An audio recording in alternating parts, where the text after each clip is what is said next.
मुसलमान समझ के रोड चल रहा है, बेगुनाह मुसलमान फैमिली लेके चल रहा है, कैसे चला, क्यों मुसलमान को मार दिया? मुसलमान समझकर गोली मार दी, मुसलमान इंसान नहीं है क्या? ये सवाल आर्यन मिश्रा की मां पूछ रही हैं। आर्यन फरीदाबाद में दोस्तों के साथ घूमने निकला था। रास्ते में कुछ गौरक्षकों ने उसे गौतस्कर समझकर गोलियों से भून दिया, जिसमें उसकी मौत हो गई। आर्यन मिश्रा के हत्यारे ने अब बताया है कि उसने मुसलमान समझकर उसे गोली मार दी। आज मोदी जी और बीजेपी की फैलाई नफरत ने एक मां से उसका बेटा छीन लिया। मुसलमान समझ के गोली में, मुसलमान का इंसान नहीं है, मुसलमान समझ के रोड चल रहा है, बेगुनाह मुसलमान फैमिली लेके चल रहा है, कैसे चला, क्यों मुसलमान को मार दिया? जो कोई गुनाहगार होगा उसी को मारने का हक है, वो भी गोली मारने का हक नहीं है। पुलिस को बताओ क्यों मारेंगे मुसलमान को? मुसलमान हमारे भाई नहीं है क्या?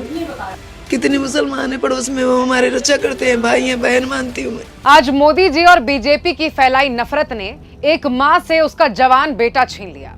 अब आर्यन मिश्रा की मां इस देश की सरकार से पूछ रही हैं कि क्या मुसलमान इंसान नहीं है क्या?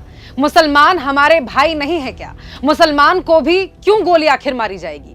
ये उस मां का दर्द है जिसका बेटा कुछ नफरती सोच की भेंट चढ़ गया।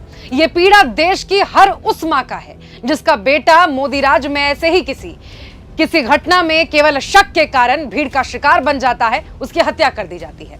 आर्यन मिश्रा के पिता ने भी देश के प्रधानमंत्री से सवाल किया है कि क्या मोदी सरकार ने किसी को भी गौ तस्कर समझकर गोली मार देने का अधिकार दे दिया है क्या? और अगर यह अधिकार मोदी सरकार ने दिया है तो बताएं कि क्यों दिया है। गौ तस्कर समझ के इनको अधिकार मिला हुआ है कि गोली मार दें हमको।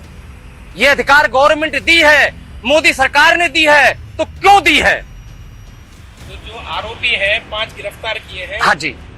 आपका बेटा आर्यन उनमें से किसी को जानता था? नहीं, किसी नहीं जानता जी। किसी को नहीं जानता? कि नहीं, हम पंडित हैं, हमें कोई मतलब ही नहीं, ना कोई हमारा झगड़ा लड़ाई। सोच कर देखिए आज आर्यन मिश्रा के माँ बाप पर क्या बीत रही होगी, जिसे पढ़ा लिखा कर बड़ा किया, जो उनके बुढ़ापे का सहारा था, उसे केवल इसलिए मार दिया गया क्योंकि भीड़ को लगा वो मुसलमान है। ये मोदी राज में जारी नफरती भाषा और राजनीति का नतीजा है, जिसने आज देश में एक समुदाय विशेष के खिलाफ नफरत और हिंसा को बढ़ावा दिया है। मोदी जी को यह बताना चाहिए कि आखिर कब तक ये देश आपकी फैलाई नफरत की आग में यूं ही जलता रहेगा? कब तक इस नफरत की आग में घरों के चिराग ऐसे ही बुझते रहेंगे?